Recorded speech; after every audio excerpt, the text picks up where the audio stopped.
Welcome Lund loyalists to John Lund Unleashed. Those watching on YouTube, on the John Lund Unleashed and Bay Area Sports Collective channels. Viewers on X, Instagram, LinkedIn, and Facebook, and Lundos listening to the podcast on Apple and Spotify. John Lund Unleashed, brought to you by 𝐟𝐸𝐵L Sports Medicine. Got pain? Check out our revolutionary stem cell treatments. And guys, if low T is bringing you down, 𝐟𝐸𝐵L Sports Medicine can put you back in the game.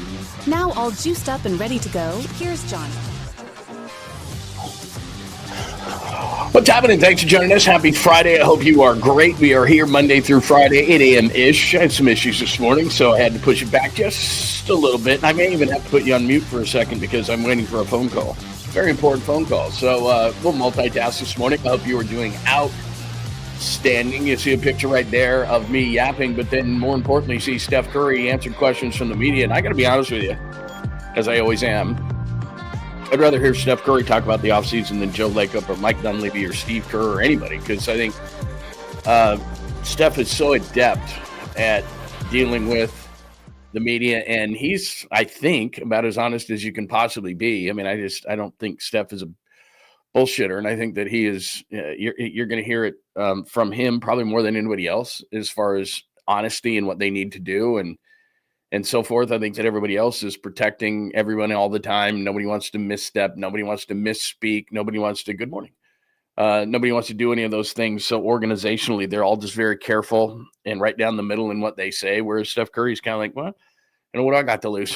What is anybody going to say to me? So Steph Curry, we will play about, as I look down here, I got about 6 cuts from Steph Curry, ranging from offseason to how confident he is in the future to, is it a 2-year plan, to 𝐿𝐻𝐿𝐵𝐿 𝐾𝐿, what they need to do, which is pretty obvious. So anyway, Steph Speaks. That will be the majority of today's show. Appreciate it. Also, the A's and the Giants play, as you can see on the chalkboard there for episode 142. Is that still a thing? Do people even care? We're debating in our house whether we even go down to check out the games over the weekend. We've got some extra time, so we may do that. Young son is in town. He's a big A's fan, so it'd be fun to go down and see that. So we're debating.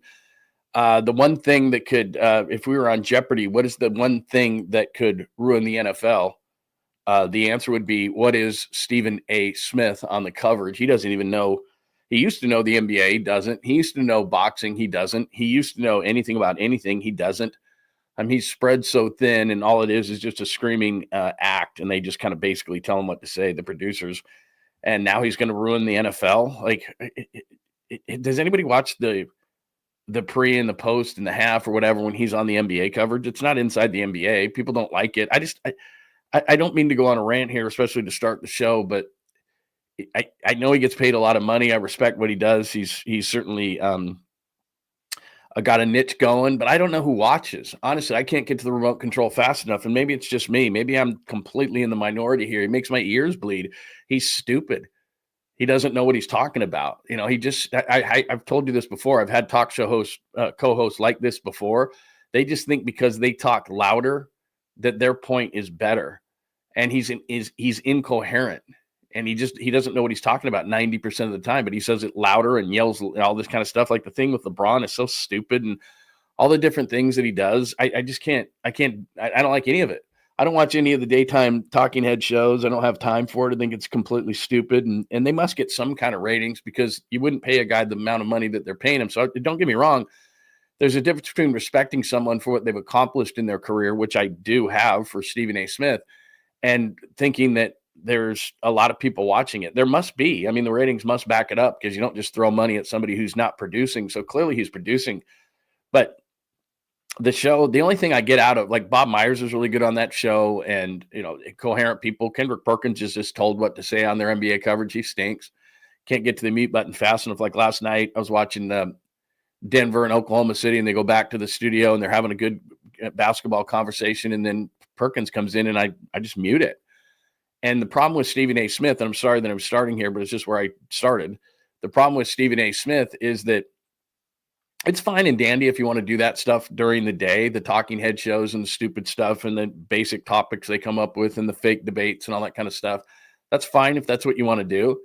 But then when you bring it into the actual coverage of the games, you don't see Troy Aikman doesn't go on the stupid Fox shows, and Joe Buck doesn't, and those kind of guys. There's a clear delineation. There's a clear separation between those things with the actual professional broadcast of the game, and then the talking head shows. Tom Brady doesn't go on those shows during the day. The guys that are respected who do, like the college football coverage, they don't go on those shows during the day. They don't go on the show. There's a clear line between the jackassery that happens during the day and the professional broadcasts themselves. Even like the pregames, the postgame for football, there is. What NFL, what they do on Fox is different from what they do on Fox during the week, during the day. What they do on ESPN, but now they're starting to blur that line because they think that Screaming A, that's what people want. In fact, I just started with this, so I might as well just do it now. I'm totally out of order today, and I apologize. But where is it? Right here. The guy who runs everything says, we've had some exploratory conversations with him. We know the league really likes Stephen, so there could be something to do there. No, they don't. You think the league likes Stephen A. Smith? You think the NBA likes Stephen A. Smith? Do you see the disdain and the despair and just the general that Bob Myers has on his face when he has to do those shows with him? He's like, this guy is just a jackass. But apparently people tune in, because if they didn't, and this is where I respect the guy, if they didn't tune in, then obviously he wouldn't get paid and he wouldn't be put on more things. But I can tell you this, the league doesn't like him.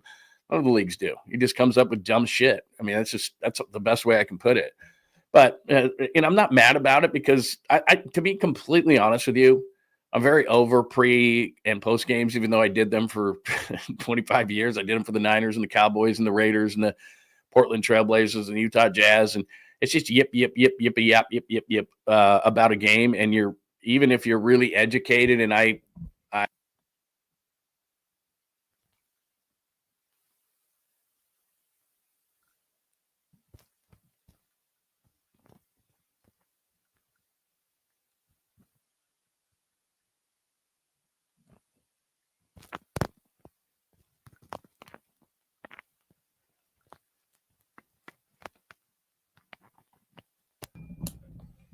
there we go. I just saw that, or I just heard that. I was like, oh, that came out. I prided myself on being really prepared for these kind of shows and everything. But I mean, for example, for the 49ers, for a game that started at 1:05, would be on the air for pregame at 9:00 in the morning. And then they took over the network at noon. So there was 4 hours of pregame for a 3-hour football game. I mean, it's just overkill. But the only reason you're doing it is for advertisers. And I understand that kind of stuff, but you just don't need it. It's not needed. So, NFL Network starts at like 6 a.m. Pacific time for games that start at 10. They do a 4-hour pregame show. Do you really need 4 hours even to talk about every single game? Because you've talked about it all week, and we can't get enough. Believe me, the NFL is king, but they have a 4-hour pregame show for games that last 3 hours. We had a 4-hour pregame show for a game that lasted 3 hours for one game. And it was like, by the end of the pregame, you're just like, and again, we're not digging ditches, but I mean, you're gassed. So look, I'm not going to watch it. I don't watch ESPN pregame anyway. I watch some of NFL Network, but I mean, like I said, we stay up on it all week long. It's what I do for a living. So I don't need to watch a bunch of pre, half, and post for them to talk about the game. I'll just watch the game and then draw my own conclusions from it. And some guys are entertaining, some aren't, but I don't watch the day. I don't, if he's going to be on that show, then it discredits the entire show, because he's screaming, he's yelling, and he just doesn't have time. To be completely honest with you, he doesn't have time to be up on everything. He doesn't have time to be an insider. He doesn't have time to have the intricate knowledge that you need about every single team. The guy who does that, guys like Adam Schefter and everything, and they do that for a living, and they still don't know. If you watch him more and more on the Pat McAfee show, he's speculating more than he ever has. And in NFL circles, they respect those guys, but Stephen A. Smith doesn't have respect. He doesn't have respect in the NBA. He doesn't have respect, certainly in the NFL. They're just throwing him on to be a circus clown on every one of these shows so that people who tune in during the day would tune in on those. And like I said, the biggest problem I have is now you're blurring the line between the things that you're actually trying to get respect out of, which is the coverage of you're that close to the game, and I was the NFL. It's like, look, man, if he wants to talking head show during the week and all that kind of stuff where people just kind of laugh at it and whatever, that's one thing. But now you're going to put him up against our games and really close against our games. And then he's going to spew a bunch of shit that's inaccurate and stupid, to be honest with you. And then people are going to actually maybe be forced to watch that stuff and think that there's some accuracy to what he says. And there's just not. So anyway, there's a fine line to me between, look, I respect what he's done. He's made a bunch of money. He's certainly got a niche for himself, all those kind of things. But to then be some people to be forced to watch it is ridiculous. All right. Sorry. I went to the thing near the bottom, Screaming A in the NFL, but it just pisses me off. because the NFL is really as close to we get as a perfect product. They do such a great job in the offseason. The in-season product is 17, soon to be 18 games, so every game matters. They do so many great things in the offseason, the draft, free agency. I mean, they just keep us engaged so well.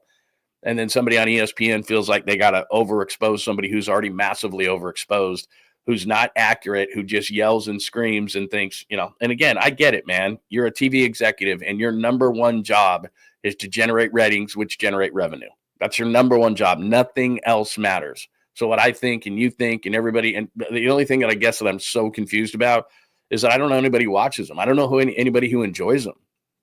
On the NBA coverage, I like I said, I love Bob Myers. I think his insight is great. There's other people on those shows that I think are really, really good at what they do.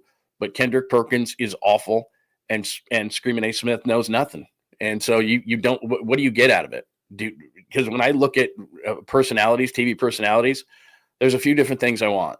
I either want to laugh, gain insight, tell me a great story, get me inside the locker room or the clubhouse. Like there's certain things that I want that, okay, if you can give me one of those things, give me an angle that I haven't thought of, make me think. Any of those, he doesn't do any of those things, does not do any of those things. It's just screaming, and in my opinion, this, and in my opinion, that. And it's not an educated opinion.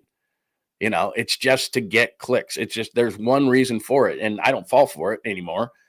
I don't care about the clicks, and I don't care about it doesn't do anything for me. In fact, the number one thing that will make me, it's the opposite for me. The number one thing that will make me move away from a story or not click on it is if it says someone, so-and-so says, so-and-so thinks. Like, I don't care what Kendrick Perkins thinks. I don't care what Screaming A. Smith says. That's the number one thing. All that clickbait stuff that you see on social media, and it says so-and-so says or so-and-so thinks or so-and-so's lists. I go right over that stuff every single time, unless it's someone I respect. Like I said, I'm going to play a bunch of video from Steph Curry. I respect Steph Curry's opinion on what the future of the Warriors should be. That's interesting to me. That is something that you can learn from. All these other things, when Bob Myers speaks as a guy who is a general manager, who is in the locker room for championship teams, as a guy who dealt with a coach, general manager, player, these type of relationships, a guy who was an agent, so he's completely on the other side of everything. There's where you'll gain some insight. There's where you get smarter. There's where you go to work and you go, do you hear what Bob Myers said? Like, does anybody ever go, and I guess they do, and say, Screaming A. Smith said that, Screaming A. Smith thinks this? Like, no, he doesn't. It was just someone telling him to think that. That's been exposed time and time and time again. All right, I'm done with that rant. Sorry. Don't mean to be negative on a Friday because I'm in a great mood today. Just an absolute great mood. But that pissed me off because it's like, look, the NFL is perfect. Pretty damn close. It's pretty damn close. And then, if you want to put them on to talk during the day where I don't pay attention whatsoever, that's fine. But when, you're blurring that line, and here's the professional broadcast, right? Okay, here's the broadcast. You may not like the broadcast, but these are people who actually during the week, dove into the game plans, talked to the quarterback, talked to the coach, like really got into this stuff, right? They did their homework. He's not going to do that. He's not going to give me any insight that I don't know. And he's not going to give you any insight you don't know, because the thing is, we get so much information given to us that a lot of times you and we know more. I mean, that's just the way it is because we did the work on it. He's not going to do the work on it. No chance.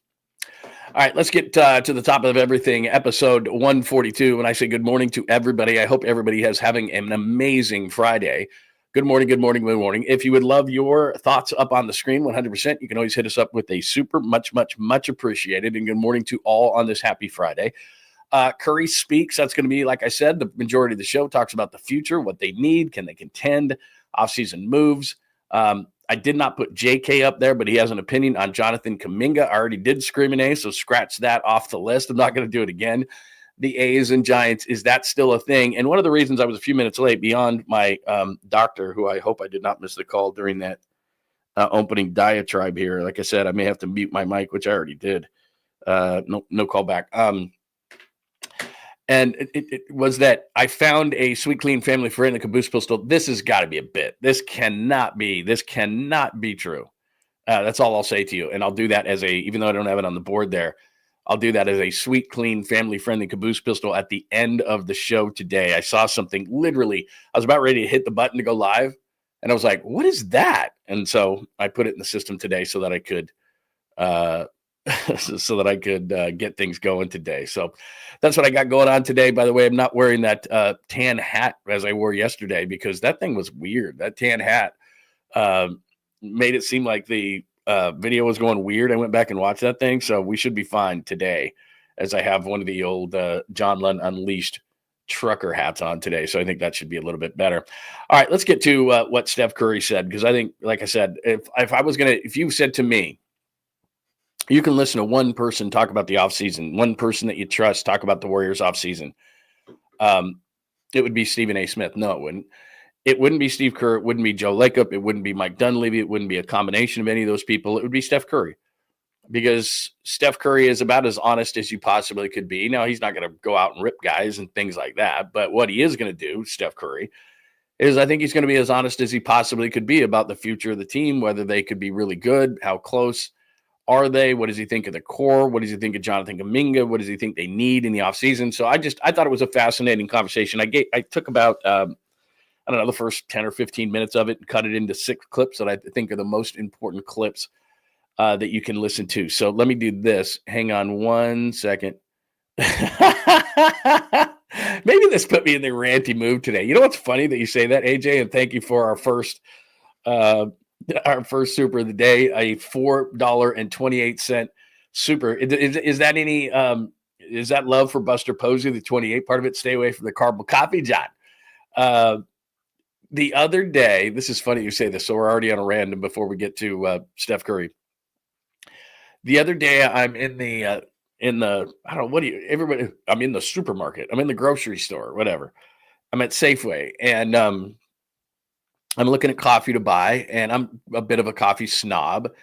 And I look, and they had all Starbucks coffee, and I'm not a huge Starbucks coffee guy. They had all Starbucks coffee on sale. And so I look, and there's like vanilla, and then there's caramel, and I almost grabbed the caramel because it was even $1 cheaper. And I was like, I'm not doing that. I just thought about it for 1 second because my wife loves caramel, just caramel. That's her thing, right, for coffee. And I went to reach for it, and then in my head, I thought to myself, the caramel coffee is so bad. The caramel coffee is so bad. So I didn't do it. I'm not cranky because of the caramel coffee. You know what? They're not paying me a dime. Celsius, which is something that Nick Bosa does. He does the Celsius stuff. God, against that white background, you can't even see it. But I discovered they do, and I know this is terrible for this early in the morning. It's a sparkling cherry cola, and it's so good, but it's healthy. It's supposedly healthy because Nick Bosa drinks it or says he drinks it. So I guess an endorsement is working for me. But it says right here, I could be 100% wrong. It says essential energy, accelerated metabolism, which I certainly need. Burns body fat, and it's got all sorts of vitamins. I don't know if this stuff even works, but I've kind of gotten addicted to it, and I like the orange one, but then this cherry cola one's just on fire. And the thing is, if I don't drink it, then now my son's home, and we got the kids here, and school's not out yet, but they'll just suck them all down. So I either have to hide them out in my beer fridge between beers. That's what I do. I don't know if you do this with your stuff. So if something's going to get stolen, whether it be food or drink. Sorry, I'm going on a rant already and going random here to the bottom of the page. I don't know if you do this, but so the beer fridge, they don't look in a ton, but if it's just sitting there, like let's say, be in the beers and then it's got a bunch of whatever drinks that they like to drink, then they'll drink them all. Like they'll drink 3 at a time, like just they're gone. So what I have to do is I take the things that I want to drink that are non-alcoholic drinks. They won't drink the beer. And I have to put these like Celsius and different type of beverages between the beers so that they can't find them. Because if I just sit them out, they're gone. Like they'll be like, by the time I finish this show today, every thing that is not water in our house, any food that is not nailed down that I haven't hidden behind things is gone. Absolutely gone. So I hide these between beers. Do you do that at your house? I do. That's what I do. All right, let's get to this stuff with Steph Curry. I promised it, and we are 19 minutes in the show. I have not delivered at all because I went on a screaming anything. The only thing, I was going to say Alex, but he's passed away. What is the only thing that can ruin the NFL, Alex? That would be Stephen A. All right, let's get to it. Here is Steph Curry asked a question about he's got 2 more years left on his deal. Jimmy Butler's got 2 more years left on his deal. Steve Kerr's got 2 more years left on his deal. Draymond Green, did I say he's got 2 more years left on his deal? So here is Steph Curry asked if he's thinking about the 2-year window for the core of the Warriors. I'm just looking forward to next year. Like, as this league reminds you, you see teams that are still alive, you see the injuries that have happened, unfortunately, and nothing is, guaranteed in terms of you being competitive or being a contender. So, yeah, our contracts are all me, Draymond, Steve, Jimmy, all 2 years, and we want this ride to last as long as possible, but it's just about, what does this team need for next year? Answering those questions over the summer, everybody preparing themselves individually to get through, another 82-game season, hopefully with a little bit more of a little comfort room down the stretch where we don't have to have a 2-month gauntlet just to make the playoffs. So that's all we're really focused on right now. And I'm excited about it because there's clarity, although there are a lot of, decisions that need to be made over the summer. When he says clarity, and he's going to address that in a few minutes about clarity, which means, the offseason last year, if you remember, was about, chasing a stretch big, which they ultimately did not get. And they really didn't get anybody in the offseason of any note. And of course, during the season, they trade for Jimmy Butler. And that's the reason why when they traded for Jimmy on February 6th, I believe it was, they were 25 from 26. They were fighting for a play-in situation, and it really just wasn't looking good for them until they got Jimmy Butler. So his point is that the very question was, are you thinking about the 2-year window? And Steph is saying, basically, I'm thinking about next year, which is, yeah, of course. I'm not thinking about 2 years. I'm just thinking this is the next year, and what can we possibly do? And at the end of this, I'm going to kind of put this all and tie this all together. But one of the things I'm going to talk about clearly is the Western Conference. We saw last night, Denver's not dead. They've still got championship DNA enough on that team. I'm amazed by it because they essentially have 2 consistent players, which is 𝐬𝐽, who's really good, but has kind of struggled a bit at times in this series, as much as he can struggle. And that would be great for most people, but he's not playing to a super high level in terms of grading on a curve for him. And then there's Jamal Murray, who was sick last night and played really well. And they pull it out against Oklahoma City. They had some dumb turnovers at the end of that game that actually made it a lot closer than it was. But my point in saying that is Oklahoma City's not going anywhere. And I think that if they don't get at least to the NBA Finals, they could take some of that depth. And I told you this at the beginning of the playoffs. Oklahoma City's an 82-game team. They're not necessarily a 16 sprint team. Sorry, let me take Steph off the board there. They're not a 16 sprint team. In other words, they're really, really deep. But because you cut down on that depth in the playoffs, depth just isn't as important. Over 82 it is, not over a 16-game sprint. And I'm certainly not saying that Oklahoma City still can't win this thing, but I think they're a bit flawed. I don't think they're going to win it this year, but we'll see. So they've got a Game 7 to play against Denver. Denver's experience versus the depth and the youth and the athleticism. Jalen Williams was terrible last night, and I still think Oklahoma City needs a consistent Robin to the Batman that is 𝐬𝐽, but I could be wrong. They've got some really nice players, but I think they have a bunch of guys who are more 3s than 2s, and I don't mean that positionally. I mean that in terms of Batman, Robin type of a thing, which is what you normally need to do to win a championship. So, but I digress. You look at Oklahoma City and Denver, and we'll talk about this, and Dallas just got better winning the lottery, and San Antonio and Houston, I think I've told you this many times, I think are going to make moves to make them better in the offseason. And so we'll see what happens with all these teams, but I think it's going to be tougher because the Warriors aren't getting better. They're getting older. Steph will address his age and basketball mortality in a few minutes in some of these cuts, but he's going to be 38. Draymond's going to be 36. Jimmy's going to be 36. We saw basketball mortality to a certain extent with Jimmy Butler because the Jimmy Butler, I'm not saying the trade was bad. It wasn't a bad trade. It was a really good trade, and it saved their season. But Jimmy Butler could not step up and be playoff Jimmy. This whole myth now of playoff Jimmy. Well, Jaden McDaniels, who's long, athletic, and young, put a stop to that. And Minnesota, with their length and athleticism in general, put a stop to that. Playoff Jimmy is what Anthony Edwards did. That's what playoff Jimmy used to be able to do, is just, I don't care who's on me. I'm just going to dominate. I can be a one-man show. He was that way when they got to the bubble with the Heat. He has done that in the past. He has just said, okay, I've got a mindset to take over games. Now, he did that for one game. They lost that game. But he did it once. But I tell you this all the time. The problem with youth and the problem with age when it comes to sports is you're just not as consistent. You can show it, but Jonathan Kuminga is really young and hasn't shown it consistently enough. Jimmy Butler's getting older. It's tougher for him to show that consistency. When you're in the prime, and that's why when teams have those players in their prime, i.e. the Warriors when they won numerous championships, The thing that they have is they have a lot of players in their prime. If you're too young or too old, it's hard for you to consistently play really, really well. That's just how it works. So if you look at the Warriors right now, and we'll play more from Steph Curry in a minute, him being 38, as great as he is, he had an injury that he couldn't overcome at a key point during the season. If he was 23, does he overcome that injury faster? Probably. But he's 38 now. He's going to be going into his age 38 season. It's the same thing with Jimmy Butler. He can't dominate for long stretches. Could he dominate for one game? If Steph had missed one game, it was a sprained ankle, he missed one game. Jimmy Butler steps up and for one game can do it. But he can't consistently do it in a series. Why? Because of his age. Same thing. Draymond Green can play the 5 for stretches, but he can't play for the whole damn playoffs. He was gassed.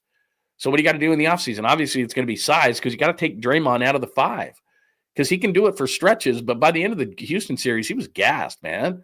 Like I'm playing the 5 at 6'6" against, Rudy Gobert and Julius Randle and Steven Adams and 𝐬𝐿𝐵𝐿, and like it's not happening, man. Not series after series after series, not at that age.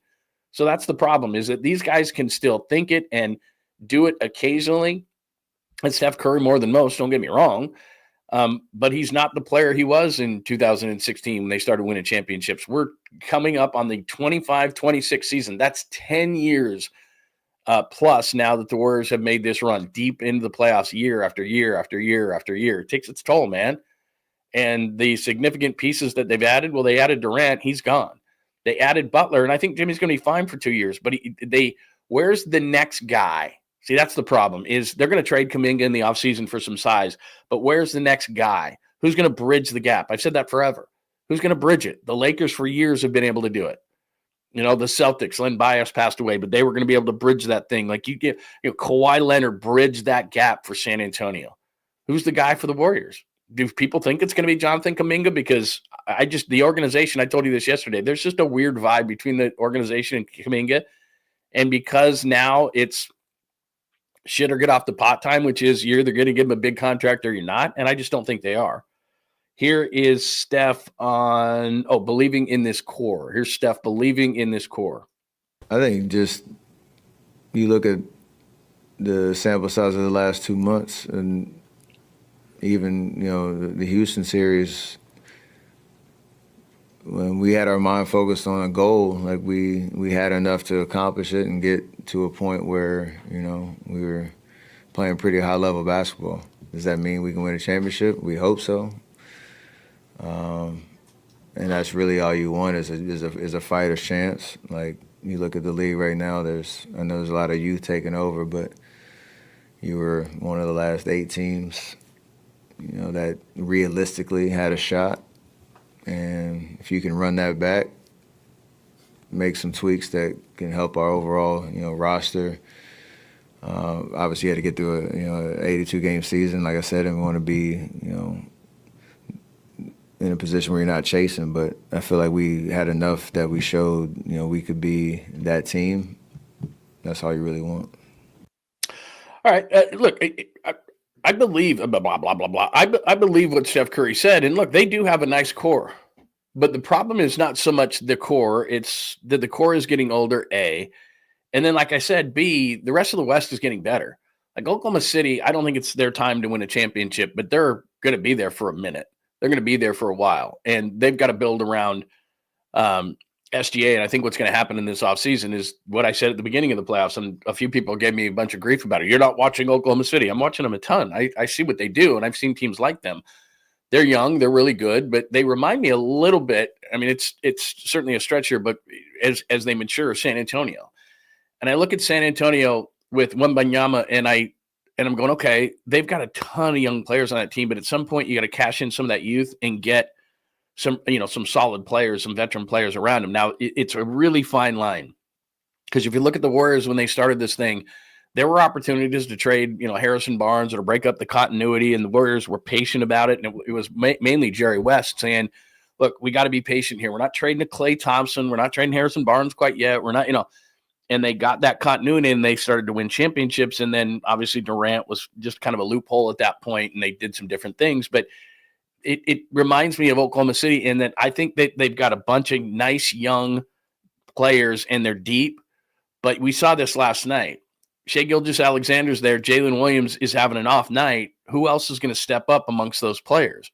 Chet Holmgren is a really nice player, but he's not going to say, okay, SDA, I got you, man. Like, I'm going to come out and score 30. He's a nice rebounder. He'll give you 16, 18 points. He'll hit a couple of threes. He's an intimidating presence on the defensive end. He's freakish, size-wise, but he's not that guy. He's not going to be your number 2 Robin. Maybe he'll evolve into that, or Jalen Williams will evolve into that.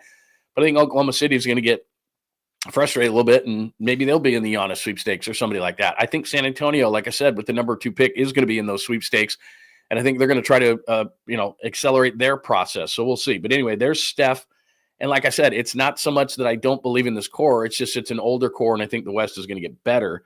And I think that's going to be part of the problem. Here's Steph on off-season needs. Now, I think this is interesting. He's asked about off-season needs, and clearly size is what they need.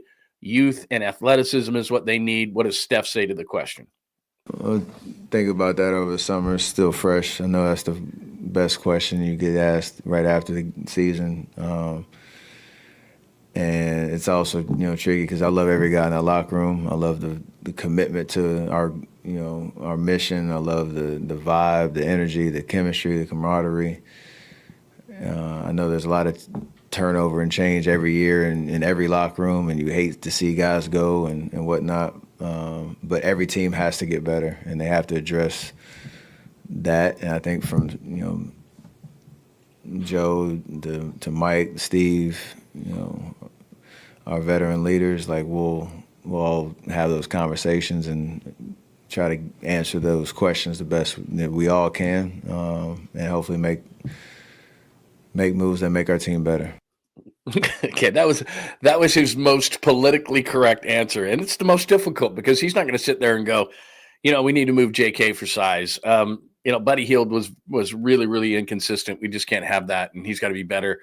He's not going to go down the line and evaluate every single guy because that's for the organization. He's not bad cop. He's good cop.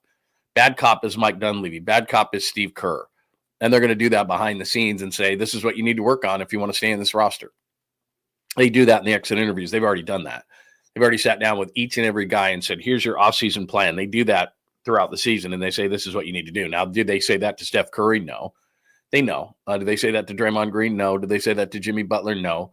But in terms of the young players, and I don't even know if they would do this with Kuminga because I'm not 99% sure he's moving on. I'm 100% sure that he's moving on. But so I'm sure they will. They'll say those kind of things to him. But, there's going to be discussions with Podziemski, and there have been with Post and all these different young guys who's like, this is what we want you to do. This is what we want you to do this offseason. And this is the role we envision for you for the future. That's the kind of things that they do in these exit interviews. So Steph Curry's not going to do that. And that was a very politically correct answer that he said, because he said, he doesn't know who's going to be back and who's not. So he's not going to rip some guy and say, now later on, he's asked that question in a different way. And it's not exactly the question, but he answers it a little bit better than he did there. But if you're being honest here, it's JK gets moved for size. And I've mentioned the names, whether it's Miles Turner or Naz Reid or Bobby Portis or Lauri Markkanen or the same old names or somebody new. That's what they've got to do. And unfortunately, in Kuminga's case, like I said, there's just a disconnect between the Warriors and Kuminga, and they're not going to give him that big contract. So he's going to get moved, and he's the biggest asset that you can move to try to get better. Because if you're not going to use him, then you're going to use him to get better. And I'm sure for some, it's frustrating to see, and he's going to blossom, and he's going to score 20-something points. But, I've just got a feeling on this as far as Kuminga is concerned, and I think he's going to make all-star teams. And I think he's going to be good. If I was to guess right now, I'll make a few all-star teams, but he'll never be a truly impactful winning player. I don't see that with Kuminga unless he matures greatly. Can he score? Yeah. Can he get better defensively? Yeah, he can do all those different things, and he's an amazing athlete. I'm just not sure he understands what it takes to get there, and maybe he will someday. I don't know that he understands in terms of team concept, and there's just a lot of things behind the scenes that are going on. I like Kuminga, don't get me wrong, and I'm sure when they move him, there'll be some regret because I don't think they're going to get a Miles Turner. I think Miles Turner is going to stay in Indiana. I don't know why he would leave. He's a free agent. Maybe there's a team that's willing to pay him a boatload of money that Indiana isn't. I'm not privy to that situation, but I don't know why he would come here. Giannis is going to be a conversation like we've talked about before. If it's up to Giannis and Giannis says, I'm going to the Warriors, and with players having the power that they have nowadays, maybe that's going to be the case. But I'm just speculating that San Antonio or Houston or somebody else or Oklahoma City or somewhere will have a brighter future, and they'll look at that future of those teams and say, I think those teams have a better chance to win not only now, but probably over the next 5 years, which is Giannis is 30 years old. So Giannis is thinking to himself, do I have a better chance to win with the Warriors and Steph Curry, who, by the way, have 2 more years left on their deal and then they're done and I'm 32? Or do I have a better chance to win on Houston, San Antonio, or Oklahoma City long term? And it would depend on what players they have to throw into those deals and everything else. But safe to say that 𝐬𝐮𝐽 isn't moving away from Oklahoma City. And Wembanyama and Fox aren't moving away from San Antonio. And Houston, while they may have to move, I don't know, an Amen Thompson in a move like that and some picks, certainly Şengün is still going to be on that team. And, so anyway, long story short is he'll still have a lot of players around him that are young and up and coming players on those teams. And I think he'll probably think that he's going to have a better chance to win long term with those teams. Now, if they could make a move, in one fell swoop in the offseason, if somehow they could get Giannis, which I don't think they can, but again, if he says, look, I want to be with the Warriors, make it happen. We've seen this time and time again, especially in the NBA, the players have the power to do that. And so you're just dealing with that one team. And while Milwaukee wouldn't be overly excited to just deal with the Warriors and say, okay, we got to make the salaries match. So it's Jimmy Butler, who's 30, going to go into his age 36 season. Milwaukee's rebuilding, going, don't love that. But maybe they get Kuminga, Podziemski, and picks. And there you go. And they just go all in on something like that. Again, if I'm Milwaukee, I don't love that. But if Giannis says that's where I want to go, then we've seen that before. They'd rather deal with San Antonio. They'd rather deal with Houston. They'd rather deal with Oklahoma City. They've got better picks and better young players. But at 30, if they could just somehow in a miraculous way get him, then they have accomplished everything, which is they get size, which was a major problem. They get a superstar player to build in the future. Steph plays with Giannis, and Draymond Green's probably still on this team, so he may still have to play some 5. But it's not a perfect situation. But what I'm saying is if you're going to evaluate the offseason and say, what do they need? Well, I think the most realistic thing would be Turner, but I'm not so sure. Giannis would be just a swing for the fences and a home run. He'd have to want to come here. And then there's just a number of guys, like I said, a Portis or somebody like that who would add size. I don't know how much that would mean in terms of, do they beat Minnesota? Do they beat Oklahoma City? Do they beat Houston? Do they beat Denver? Do they beat Dallas? Do they beat San Antonio? With those kind of moves, the West is incredibly deep. So I'm not sure that they do. But anyway, there you go. All right, let's do this, because I think this one's really fascinating, because he talks about 𝐬𝐿, and this is a tough one because he likes 𝐬𝐿. Maybe he's going to be back in Steph's eyes. He probably knows he's not. But Steph Curry asked about the past, present, and future of Jonathan Kuminga. I think he's grown a lot. He's been dealt a very tough hand, to be honest. Like, came in when we started 18 and whatever, 2 that year, and he had some moments, but getting in the playoffs didn't really have an opportunity, and we win a championship, and then you run it back, and he's handled his business in terms of just getting better and just trying to focus on what it means to become a better version of himself in the way that he plays, and the fact that he's had playing time in Hatton and been in rotation in Hatton, like that's tough for any player, let alone a young guy who's trying to figure it out in the league. So I commend him on just staying ready, seeing what he did the last couple of games. That's not easy to do, to not know if your button's going to be called or your number's going to be called, and then go out there and perform. So I'm proud of the way that he's handled it. I hope the future is bright for him, whether it's here, whether it's wherever, and knowing that he's a guy in this league that can continue to climb that ladder. Yeah.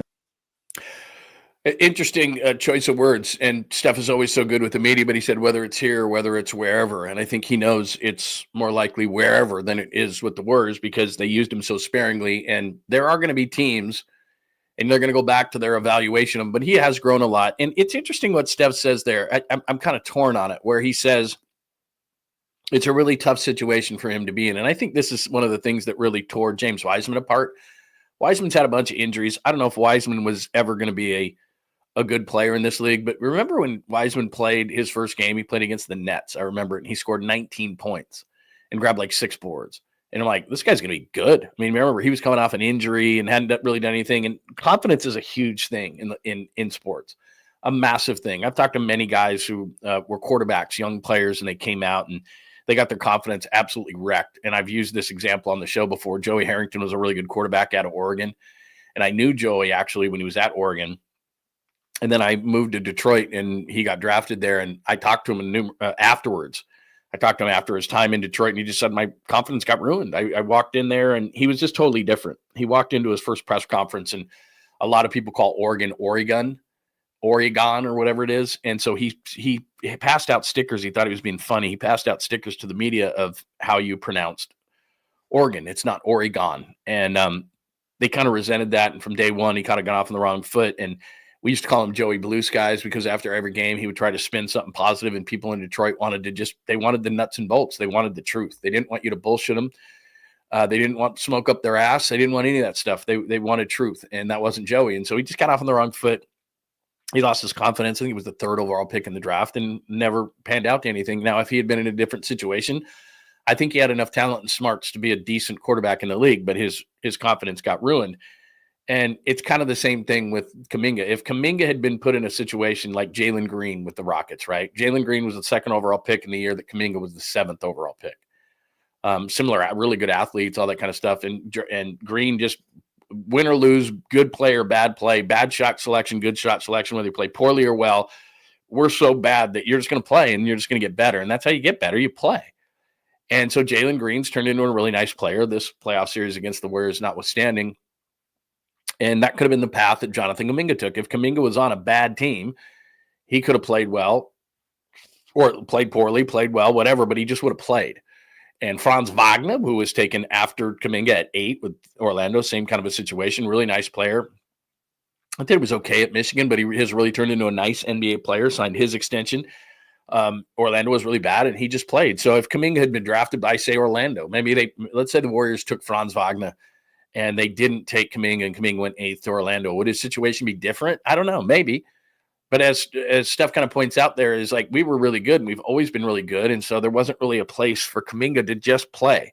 You always had to earn your minutes with the Warriors, and Steve Kerr was big about it. And if Kuminga screwed up, and this is one thing I would say against Steve Kerr with young players is, Podziemski, he's just let make mistakes. And if Podziemski makes a mistake or sucks, he just continues to play. And that, as a player, I would imagine, and I've talked to enough players to know this, that it feels great to just be able to play and not look over at the sidelines every time you make a mistake. And it feels like with 𝐬𝐻𝐈, it was this way. With Kuminga, it's been this way, where they make a mistake, they're looking at the sideline. They're not playing with confidence. They're not playing loose. They're playing not to make a mistake, and you can't play that way. So I just feel like Kuminga's going to move on, and someone's just going to give him a chance. They're going to make a big trade. They're going to sign him to a big contract, and they're going to say to Jonathan Kuminga, we don't care if you go 3 for 20 or 16 for 20 in a game. You're playing. You screw up a defensive rotation, you're playing. You make a bad pass or a turnover, don't look over at the bench. You're playing. That's what he needed. That's what I think he needs, and I think he's going to play well. I think, again, 𝐬𝐻𝐈's had a lot of injuries. He's not going to ever be the player that many thought he could have been coming out of Memphis, having played 3 total games in college and 69 total minutes. Nice. But I think things could have been different had he been on a team and drafted by a team that just said, look, you're playing. Win or lose, good or bad, you're playing. And I think it would have fed his confidence, because one of the things that really hurt 𝐬𝐻𝐈, I think, was A, that, looking over, B, what other players are doing around him. So he was taken second.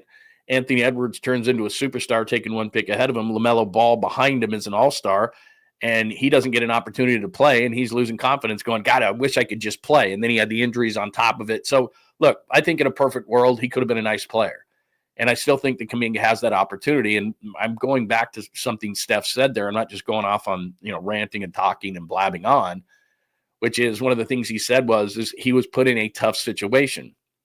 The thing that's interesting about that is Kawhi Leonard was put in a similar situation. Like, it's a winning team, you better come in and play. And he did.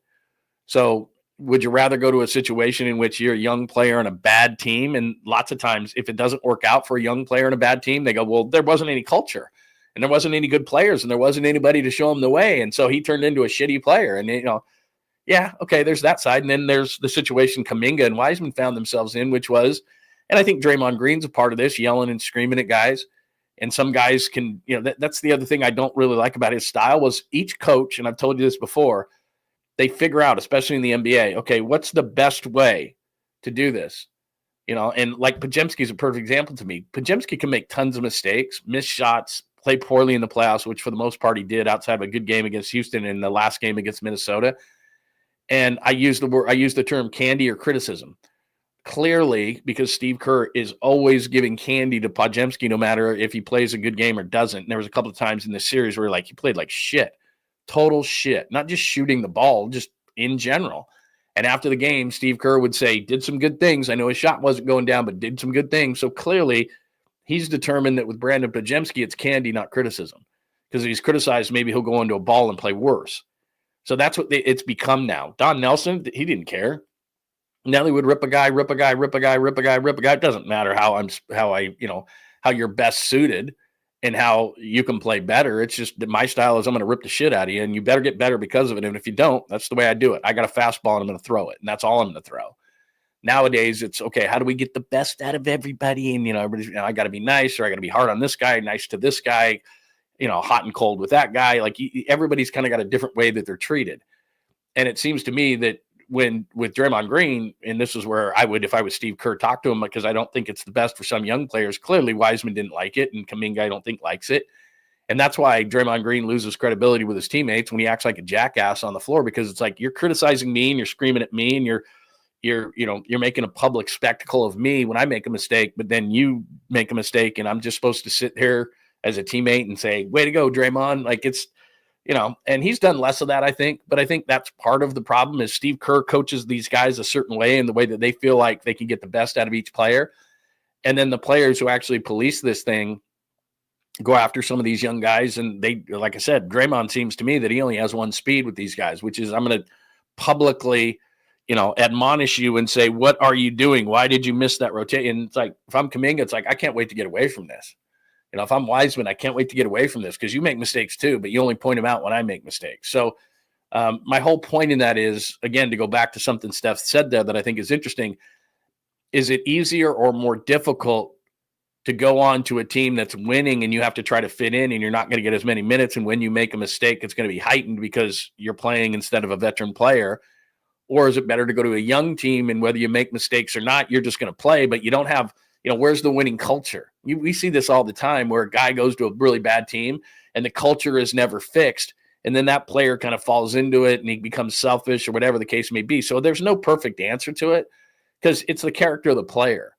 Can I overcome this that we've lost forever on this team and I don't really have any veteran leadership and I've got to try to change around culture, which is difficult? Or is it easier for a guy like Kuminga to come in and know that he's not going to get as much time, but he's going to learn the right way to play the game?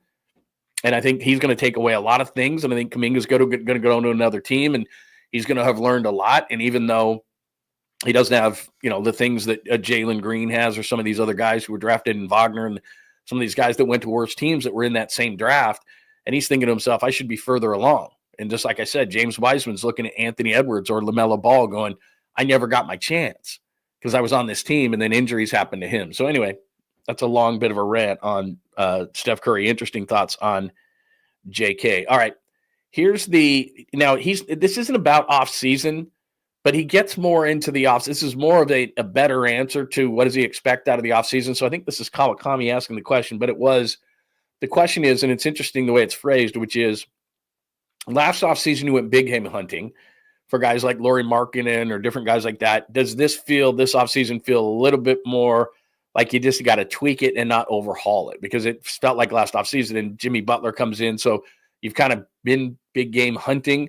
So does this feel like more about just tweaking things? Here's what Steph said to that. Say last offseason going into this one. Yeah, like I said, there's a little bit more clarity on what we have. Jimmy being, a big part of that. There are obviously guys in this league, if for whatever reason come available, every team's going to call. It's just how it works, whether stuff happens or not.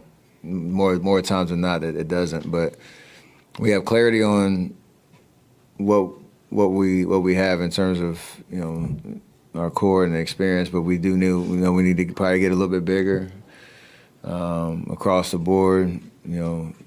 Struggle shooting at times. Like what those can be addressed, but how and how you get to that, I think, is what Mike's gonna have to figure out. And we got confidence that he can do it. So. I like the vibe that we have a little bit more clarity and a little bit more understanding of what me, Jimmy, Draymond have been able to do this last 3 months, and try to make it try to make a few.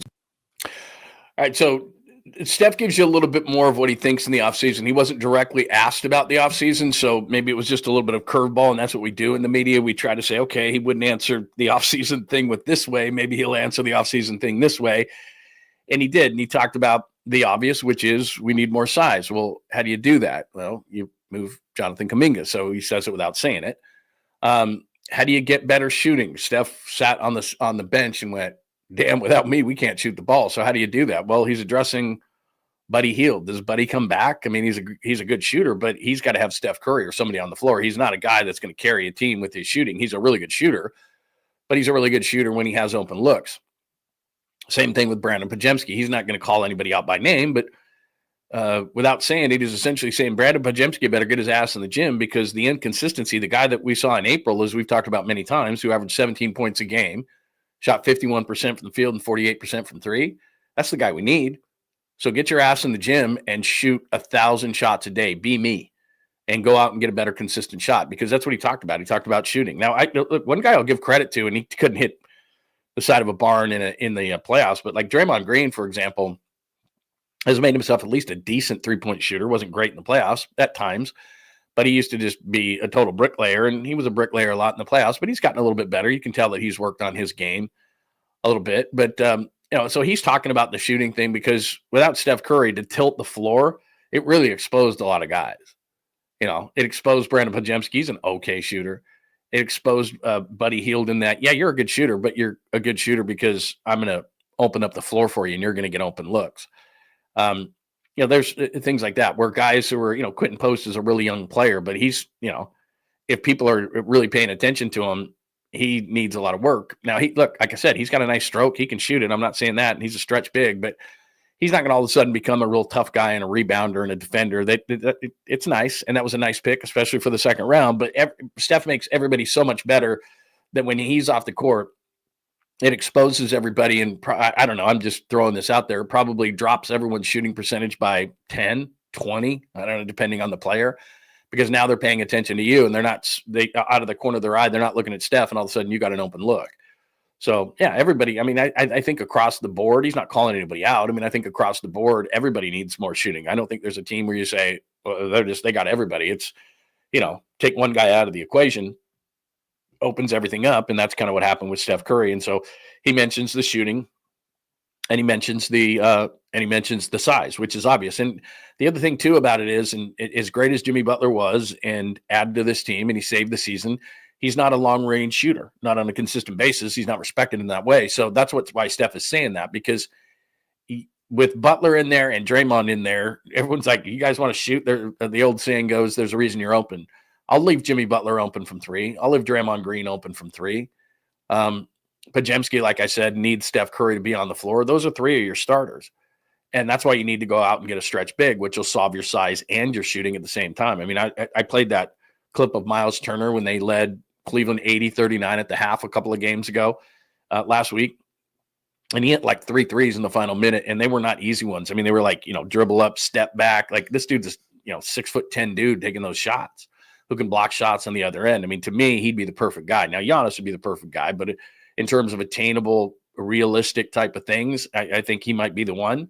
So he's, in one fell swoop, you could get another shooter and some size. That's what they need. Because now if the starting lineup is Steph, Podziemski, stretch big, Draymond, Jimmy. Okay, Draymond, Jimmy aren't going to shoot. But then you have 3 of your 5 guys who can shoot the basketball. And occasionally, like I said, Draymond's made himself better. He'll continue to do that in the offseason, I believe. Jimmy is, he's not a total 0 from 3, but he's going to work into the mid-level and the mid-range. So that's kind of what Steph is talking about, that as good as Jimmy is, and he's definitely better than Wiggins, and I think that was a nice fit, and it's a culture fit, and it's all those kind of things. he's not going to stretch the floor at all. So you got two guys in Green and Jimmy that aren't going to stretch the floor in any way, shape, or form. So then you put in, that's why Kuminga didn't work. It's why, you're bringing in sides. That's why they're we're trying to bring in post at times. That's why TJD lost his job, because as athletic and long and those kind of things, you bring him onto the floor. And now you got three non-shooters and distant shooters in a league that you want to space the floor. So it was a problem, and they're going to have to fix that in the offseason. And Steph kind of addressed it that way versus when he was asked directly about it. And finally, here is Steph talking. Now, this is a really interesting one because he's going to be 38. And we think that Steph is going to go forever, and we don't think that Steph is ever going to, leave the organization or start to go downhill. But as he addressed earlier, he has 2 years left on his deal, and he's going into his age 38 season. And we've seen LeBron do it, and Tom Brady, and keep on going, and the Verlanders of the world, and guys who defy father time for as long as they possibly can. But a lot of times what happens, and you've seen it just like I've seen it, is that it's not a gradual thing. It's all of a sudden just right off the table, and a dude's like, whoa. That guy's got to go. So Steph Curry was great this year. One of the reasons, and I said this earlier on in the show, that he showed his age was that hamstring just wasn't coming around. Now, he was asked in this presser how close he was, and he essentially said, look, this was my first muscle injury of this type, and I don't know. He goes, I still had a lot of hurdles to jump. And the way that Steph Curry answered that question, and I'm not playing it because I don't really care what happened. I care what's going ahead. I don't care to go back to the season and what could have been. I still think with Steph Curry, Minnesota, because they had so many advantages, they were still going to win this series. Steve Kerr said he didn't think so, and Curry said he didn't think so, and they all said they thought they had a chance. Like, they got beat 4-1. They got their asses kicked. And I know that Steph Curry was a big reason why him being out, why they got their asses kicked, but Minnesota was better. Minnesota was a better team. Minnesota had advantages all over. Minnesota had size. That wasn't going to change with Steph Curry. So I still think Minnesota would have won. So Steph Curry going into his age 38 season, the reason why his age 37 season ended is because he couldn't come back from a hamstring injury. Here's Steph into the future and feeling his age. One, it's an ultimate compliment because it's part of like the level that you're playing at, and like, oh, he's still doing it at this age. Two, it's a reminder of your basketball mortality and appreciating every moment that you have. That's why the way this ended was as emotional as it was. Not being able to play in those big games because you don't know how many more opportunities you will have. But I think the difference on and off the court, like seeing my family and seeing my kids grow and the opportunities off the court, like it allows me to just have fun and appreciate this chapter of my life as much as possible, knowing that hopefully the next chapter is as great, but this one, I'm trying to get every, bit of fun and experience and, squeeze as much juice out of this as possible. So it's weird to, even you get it from your teammates even. Like, I remember watching you in such and such game when I was 7. Like, it's, none of that stuff it is weird. Like, it's hard to kind of digest it, but it just allows me to make sure I'm having as much fun as possible doing what I love to do and how long I've been able to do it. And this last chapter of my career, getting everything I can.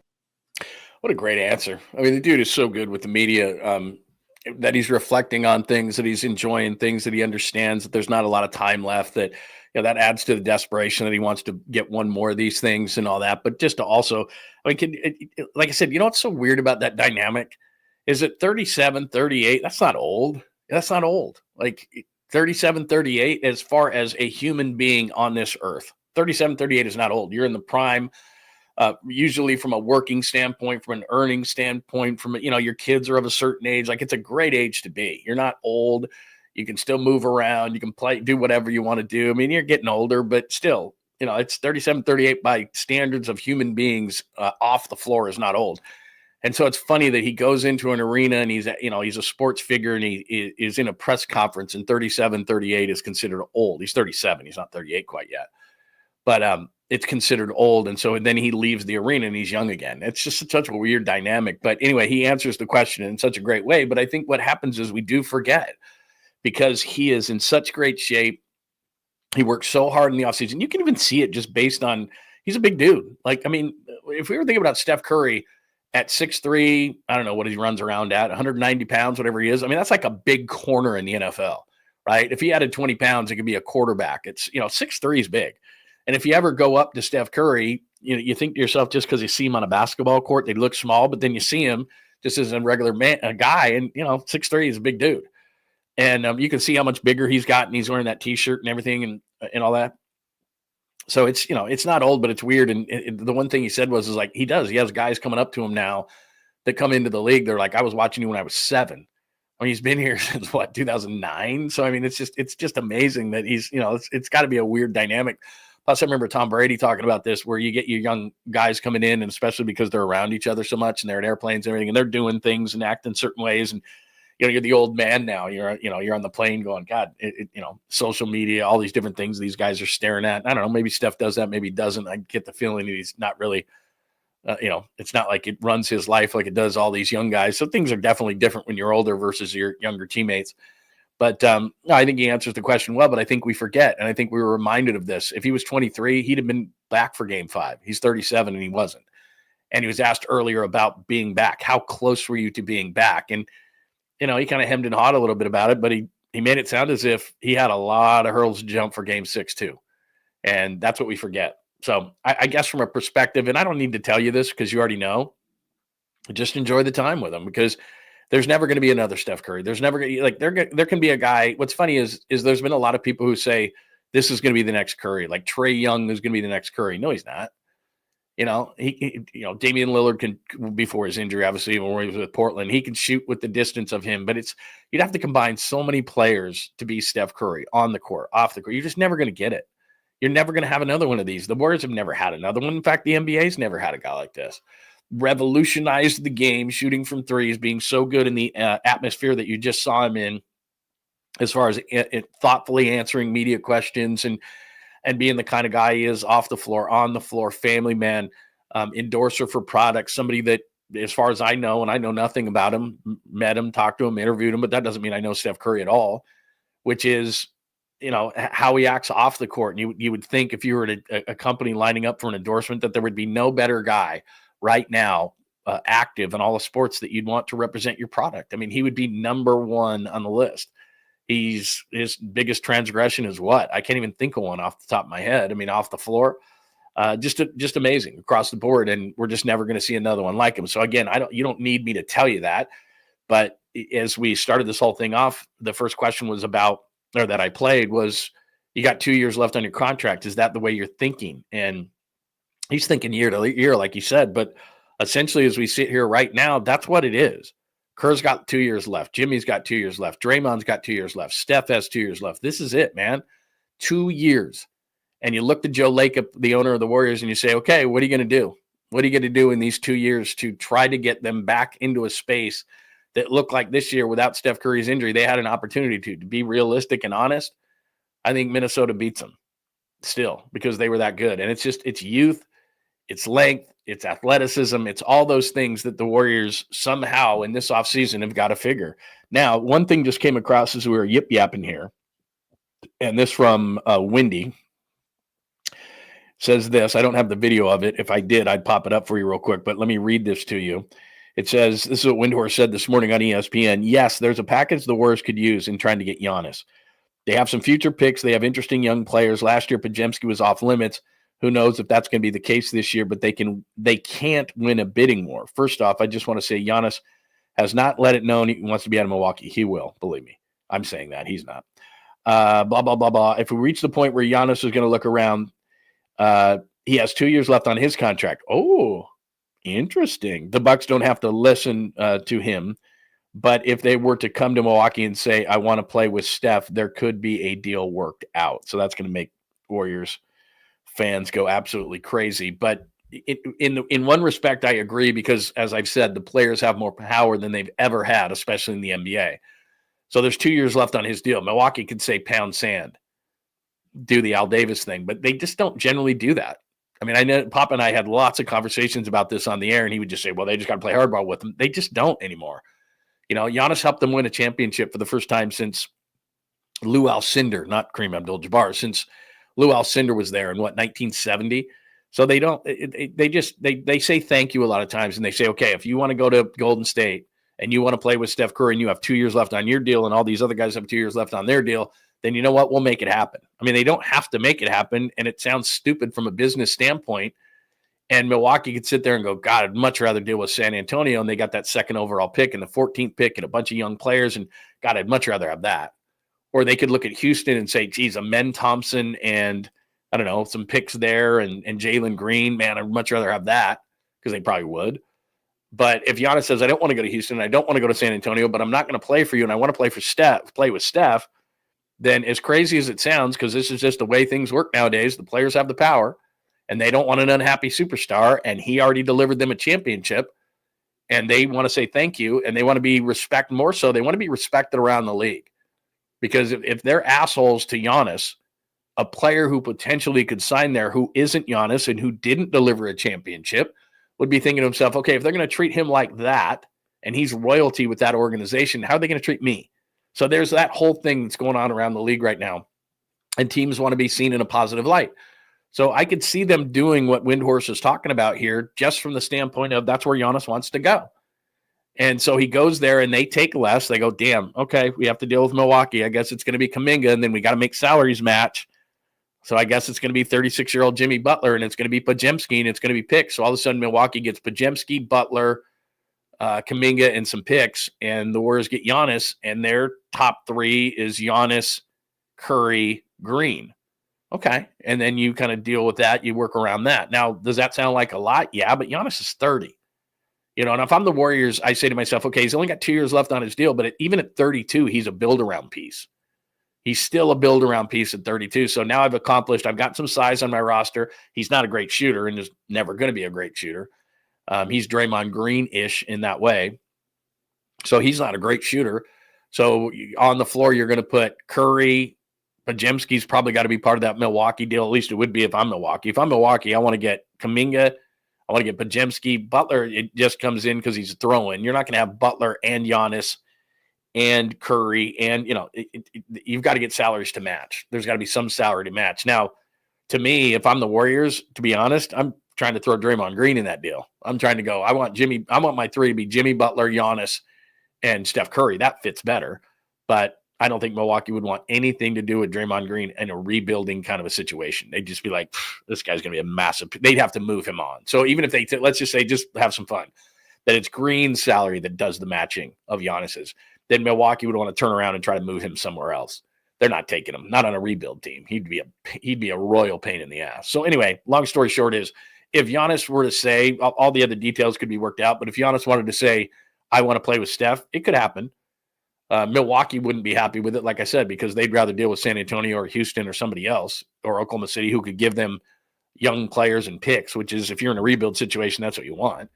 I don't know what their opinion of Podziemski or Kuminga would be, but the players, like I said, have more power than ever. So it doesn't necessarily mean, well, Milwaukee's not going to do that deal. I'm telling you, Milwaukee, if Giannis said, I want out, they would accommodate him, because that's just what teams do nowadays.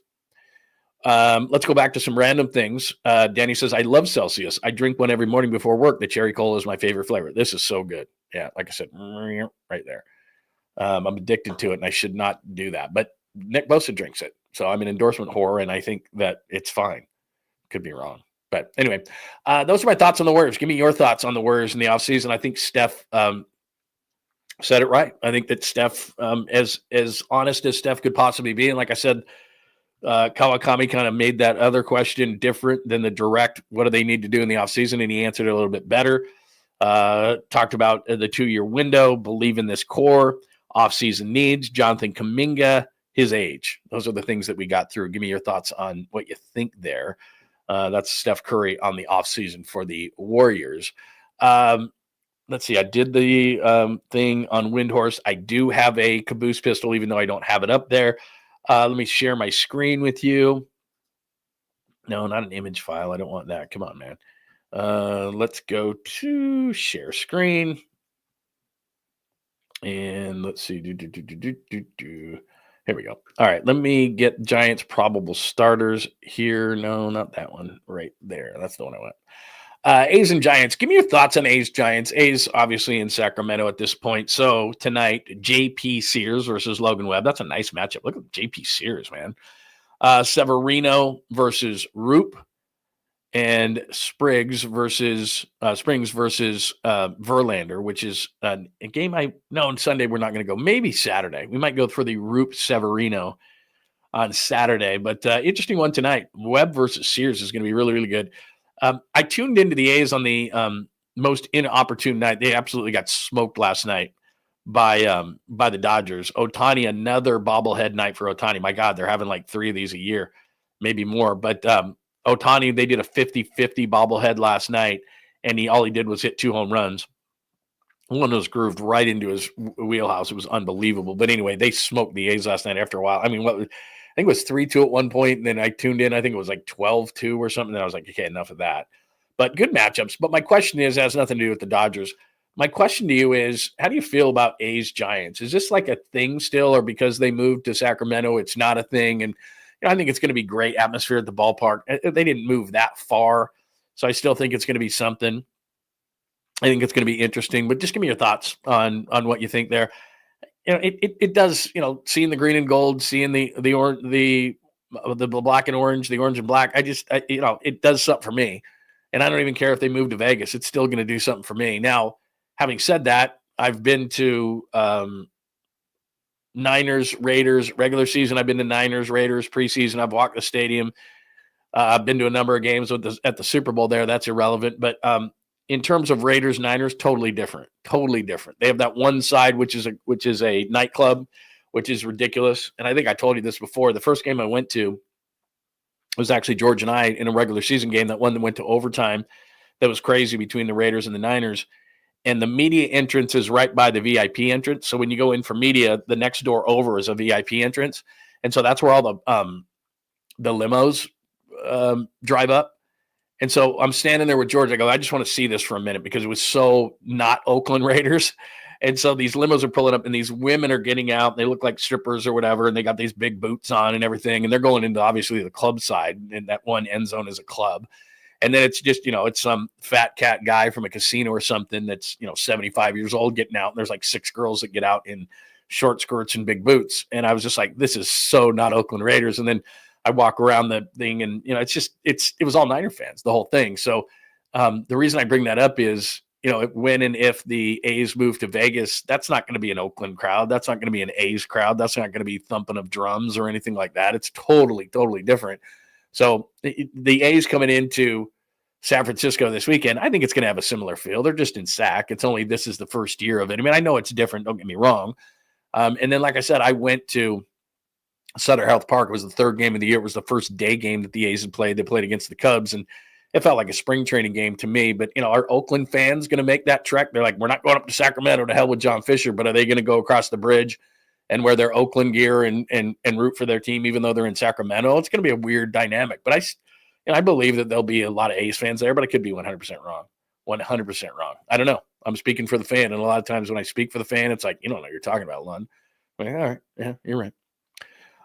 Remember, you can always get a super on the screen anytime you want to throw something up there. 100% guaranteed that you're going to get your super on the screen, like my good friend 𝐶𝐿𝐴𝐵𝐿. I'll take the time for the A's San Francisco just to be another game. Wow. Oh, it'll take time. I see what you're saying there. It'll take time for the A's San Francisco to be just another game. I got you. Yeah, not this year. I agree with you, 𝐶𝐿𝐴𝐵𝐿. Not this year. It's not going to be just another game this year because they just barely moved. I guess my most interesting thought is, and this was the 3rd game of the year. What do I know? When I went up there, I was walking around, and there was, for a baseball game, it was Cubs. So the Cubs fans travel well. A lot of Cubs gear up there in Sacramento. There was some A's gear. There were some people who had kind of rigged the jerseys, a little bit. There wasn't. I went into the team shop to look for anything that said Sacramento. I didn't see anything. I guess there is like a patch you can put on something or something like that, but I didn't see much or any. And there was I'm not going to say few, but I would say there was more Cubs gear. Let's put it this way. There was more Cubs gear than was A's gear up there. And so I don't know, Oakland fans, I don't know if they're migrating up there. My son is an A's and Raiders fan, always has been in the Bay Area since he was 6 years old. He's now 21. And he's not leaving the Raiders. He's not leaving the A's. Those are his teams. And so if we go on Saturday, he'll wear A's gear to the Giants game. I mean, that's just, it's not even a question for him. So I don't know if there are Oakland fans who are saying, I sure as hell ain't going up to Sacramento and giving John Fisher any of my money, but are they going to, say, San Francisco over there? So interesting to me. So give me your thoughts on that. It is always great, ladies and gentlemen, boys and girls of all ages, to talk to Fuji. Bottom of the pint, as far as I know, absolutely. Have not talked to Krug this morning, but I do believe we are doing a bottom of the pint. I will let you know, confirm, make sure that your alerts are on. By the way, let me make sure my doc hasn't called me. This is crazy. Nope, haven't seen anything from him.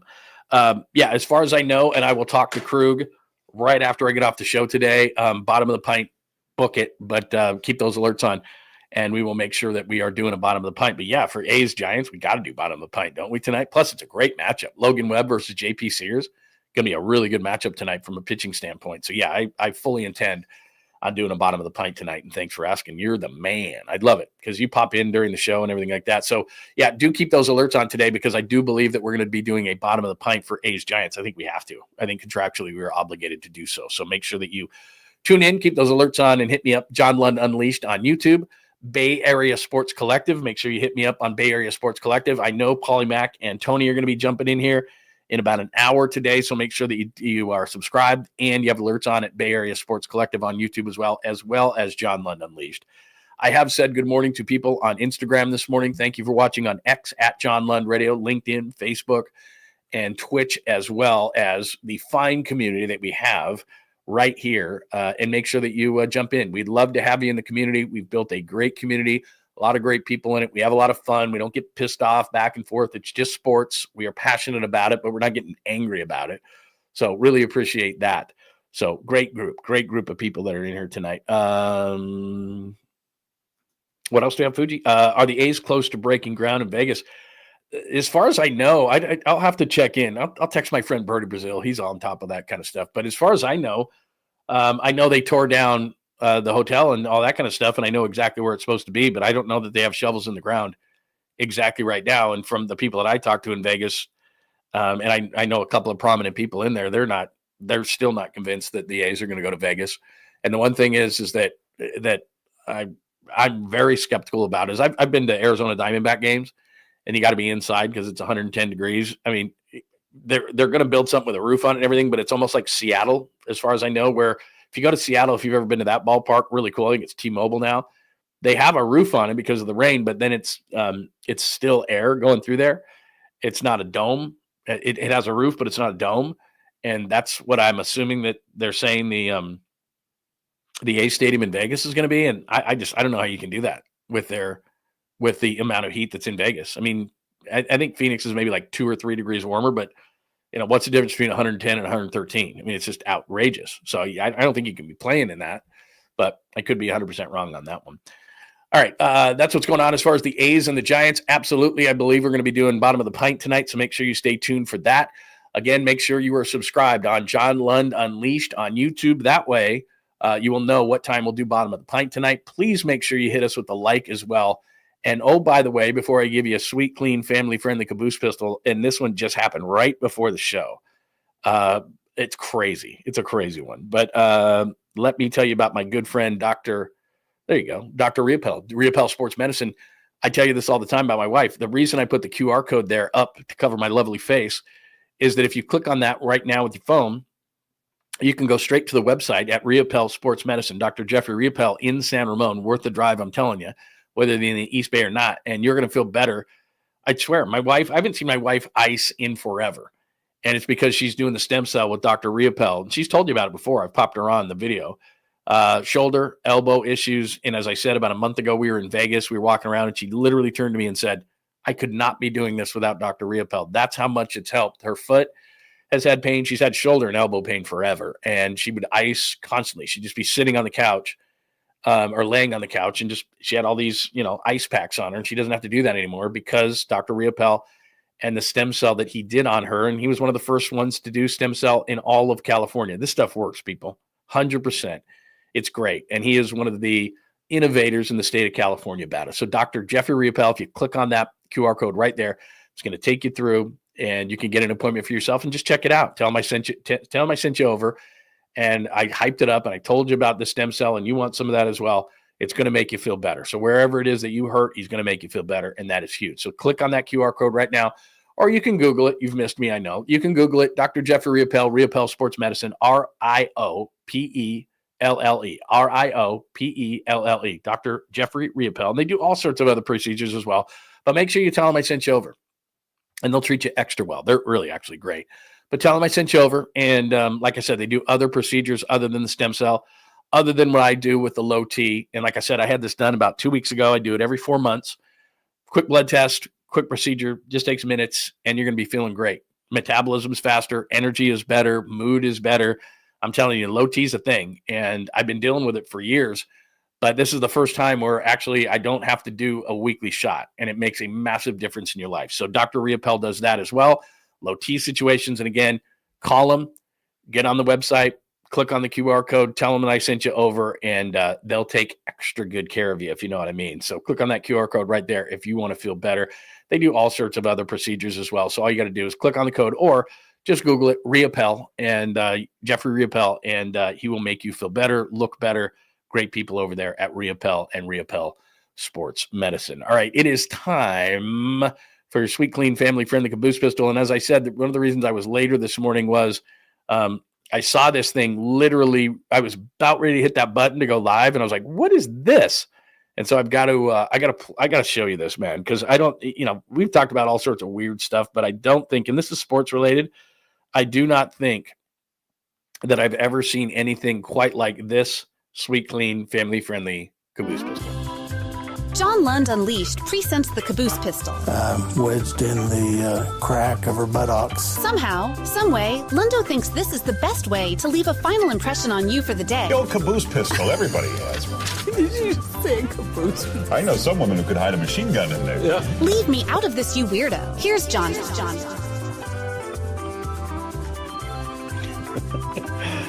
All right, how do I describe this one? So look, if you want to jump ship on your team, I don't really have a problem with it. I've said this before. You can completely disagree with me on this, but a lot of sports fans will say you got to stay with your team, thick or thin. Once you make a decision on the team, they're your team till you die. It doesn't matter what they do. For example, if you're an A's fan and they shit on you the way that they have, and John Fisher has done this, and you want to become a Giants fan, that's fine. You want to become a Dodgers fan, that's fine. I mean, I know that sounds like blasphemy, but I would fully give you a pass if you were an A's fan and you wanted to jump ship. I completely understand that. Or a team leaves your city if you're not a Raiders fan anymore because they went to Vegas or whatever the case may be. I think you should be able to jump ship. It's kind of one of those things. I talk about this and comp it to a restaurant all the time, where your team says to you, maybe they were good at one point, or there was a reason why you like that team, and then all of a sudden they won't spend money anymore. Like the A's won't spend money. They won't sign guys to contracts. Now they are now, but you know what I mean? And there's certain teams like that they're basically a farm system for the bigger market teams. And so if you wanted to leave that team, I totally understand that. Whatever your reasoning, I could totally understand that. Just like whatever, man, you don't like your team anymore, whatever. Maybe you move to a different city, right? And you get into that community and you've been there for a few years and you go to their teams and all of a sudden you like the players and, there's more coverage. And I get it. People do that all the time. But this one's a weird one to me. So there's a guy and let me just show it to you. He's got a full Cowboys back tattoo and he has it covered up. So how would you feel if a fan did this? Watch this. Show love sometimes. Did you get a quote from somebody else? No, I couldn't get my touches. I even got buddies. I've got buddies that are tattoo artists, and they don't touch it. Oh yeah, he did come in here and tell us that the other day. That tattoo. And they wouldn't touch it. They won't touch it. That's crazy.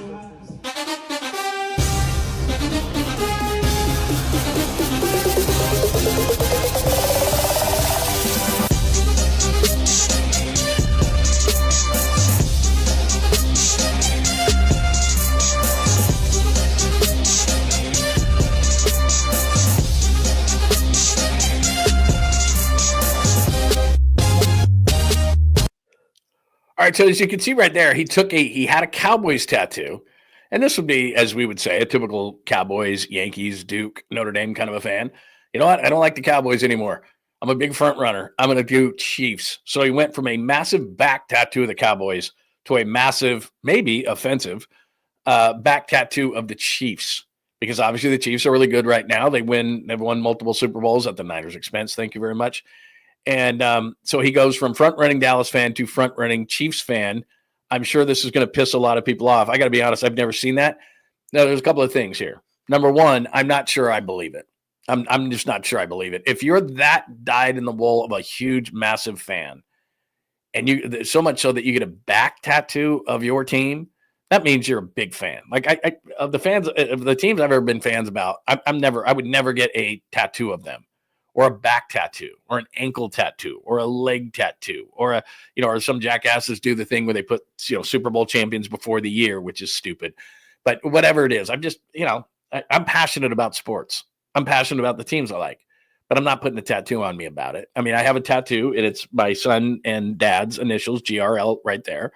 I have a tattoo that's not as great. I mean, it's a good tattoo. It's just like the sun rising. So for me, it was like, okay, every day is new day. I was young. I was 18. I was like, probably wouldn't do that one again. But the GRL one, I don't regret. But I certainly wouldn't put a team on my back or on my arm or on my body. I love sports. I'm extremely passionate about sports. I've made a living in sports for 30 plus years. I just wouldn't put one on. And if you did, that's totally cool. Like that's what, that's part of your life. And I think that what tattoos are about is either remembering or something you're passionate about, or, family members. I understand. It's fine. You do you, I do me. I'm not judging anybody who does that, but to go from a Cowboys, my point is that you have a Cowboys tattoo that encompasses your entire back. So you got to be a passionate fan, right? You didn't get a tiny one on your wrist that you could hide. You didn't get what a lot of women will do, like this tiny little star, Cowboys star on your ankle that nobody can really see. It looks like a blotch. And it's nothing like that. You got a huge back tattoo and it says Dallas Cowboys and the stars right in the middle of your back. And then you took that and you got a Chiefs one. Now, maybe, like I said, I'm not so sure that I believe that, because it wasn't the greatest Chiefs tattoo I've ever seen. And I don't know that that might just be for what I fell for, which is, oh my God, I can't believe this. And it goes viral, and that's what people get off on, I guess. And so maybe that's what it is. Maybe it's a total fake. But if it's not, if we just take it for what it is, I can't believe that someone would be that big of a front runner, that they would be that passionate about the Cowboys, and then they would do a Chiefs tattoo on top of it. Like, unbelievable to me. Unbelievable to me. But I could be wrong. Let's see. Let's see. Yeah, dumb tattoo covered up with another dumb tattoo. Yeah, that's why I don't know if I can believe it. Sorry, I'm having trouble clicking on stuff. Yeah, that's why I just don't know that I believe it. I like that avatar, by the way. Yeah, I can't believe it. I can't believe that someone would have that much passion for the Cowboys and then do a Chiefs one. And that would go viral. And dummies like me would show it and play it. So maybe I'm wrong. Maybe that's just a total fake. Could be wrong. But anyway, I don't know how you would do that. I don't know why you would do that. I think that's totally insane. But I could be totally wrong. I could be totally wrong. Some more supers before we get out of here. That was your sweet, clean, family-friendly caboose pistol. Let's see here. Alimony and beer money. You're the man. Yeah, that's basically what all of this is, by the way. And Hurley-Bird, it's great to see you, my friend. And thank you so much for the super. I appreciate it, supporting the show. Incredible. Alimony and beer. That's essentially what I have left in my life. And one more year. I'm going to sneeze here in a second. One more year of don't you hate that when the sneeze won't come out? Because I know it's coming. I have one more year of college. One more. The son is back. And I was out with him yesterday. He said, can you believe one more year? I remember he was backing out of the driveway to go to college. And now I'm like, oh my God, you got to be kidding me. Hi, Tacky. Good to see you. Thoughts on Poppy going into the Hall of Fame to chug a beer? I'll chug beers tonight. I will 100% chug beers tonight. 100%. I got to go to the doctor today. But I will 100% chug a beer tonight for bottom of the pint A's and Giants. Is Papa going to the Radio Hall of Fame? Did I not see that? I didn't see it. Is he going in there? Because if he is going in there, I deserve a big assist in that, because I'm he did radio shows before, but let's be honest, he wasn't any good until I was with him. Greg Papa Hall of Fame. Hall of Fame. Is it like a Radio Hall of Fame or something? Papa Greenhouse. Papa has been inducted into the Syracuse. Oh, I see right there. Okay. I guess Mike Tirico called in, said that he's been inducted into the Syracuse WAER Hall of Fame. Oh, okay. Sorry, I don't listen to or watch radio, so I don't know what's going on. Oh, okay, so Mike Tirico came on, and he's going into the WAER Syracuse Hall of Fame, 2025. You know what? He texted me the other day, and look at this. How many kids? Look at the when you click on that, then it gives you a bunch of questions about Papa. How many kids does Greg Papa have? Is Derek Papa Greg Papa's son? No. Let's see what else do we have. Okay, so Papa's going into the Syracuse Hall of Fame, but you know what? That's a big deal because my kid goes to Arizona State, and you know guys like Al Michaels went there, and I mean there's lots of great broadcasters went to ASU, but like Syracuse is like, don't let my son hear this, but Syracuse is like the place. I mean Tirico went there, Ian Eagle went there, Noah Eagle went there, Sean. God, what's Sean's last name? Used to do Monday Night Football, bald guy. I can't believe I'm blanking on Sean's name. He was a roommate with Papa. Anyway, a ton. Marv Albert went to Syracuse. I mean, it's the who's who of broadcasters went to Syracuse. So for Pop to go into the Hall of Fame like that, it's awesome. But who's more deserving? I mean, look, the dude's awesome. I mean, I worked with him for 15 years. I mean, he's awesome. He texted me the other day, and I did not text back. And he constantly tells me I'm the worst texter in the history of mankind, and it's probably true. Maybe Jimmy Garoppolo is worse. I gotta text him back now. Let me see. What day did he text me? Because I haven't texted him back. That was really rude. I know I feel really bad. Let's see here. Oh, there it is. Tuesday at 10:29 p.m. He texted me. Today's Friday. I need to text him back. That's really bad on my part. I'm not a nice person. No, I am. I'm a very nice person, but I just screwed that up. So I'll thank you very much. Thank you, Tacky, for telling me that, and I will make sure that I text him back this very moment. Thanks for the supers today. Everybody was awesome. We really appreciate you taking care of the show and supporting the show. Thank you, Tacky. Thank you, Hurley Bird. Thank you, Fuji. I will see you tonight I will see you on, there it is right there, bottom of the pint tonight. Thank you, Fuji. You are awesome. Skills, it is always my pleasure, and I still owe you. He says it's going to take time for the A's and the Giants to be just another game. I would agree. Celsius, I'm addicted to Celsius, the cherry cola flavor. They're not giving me a dime for that. I'm just telling you. And our good friend AJ Cruz today with the super, stay away from the caramel coffee, John. Like I said, I was at the store the other day and I almost bought it. And then I thought to myself, what are you doing? You can't buy caramel coffee. It's the worst. Absolutely terrible, terrible, terrible, terrible, terrible.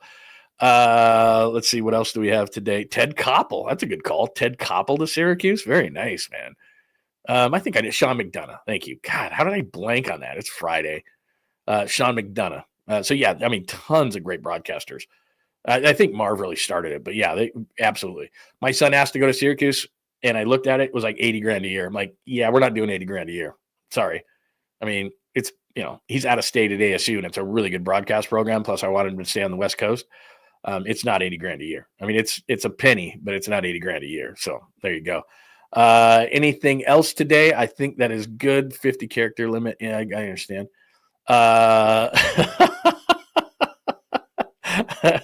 All right. I think we are good today. It is awesome. Thank you so much for hanging out. If you missed my replay and thoughts on Steph Curry, I got about 7 cuts that I played about Steph Curry. The end of the year, the guy I would want to hear from if I was a Warriors fan going into the offseason. So that is the one, Steph Curry. Make sure that you, if you missed anything, I will put the chapters up here in a few minutes and you can just go back to that, or you could go back right now. If you're watching later on, thank you so much for finding the time to watch the show. You do not have to watch the show live. As we talk about, you can go back and watch it again.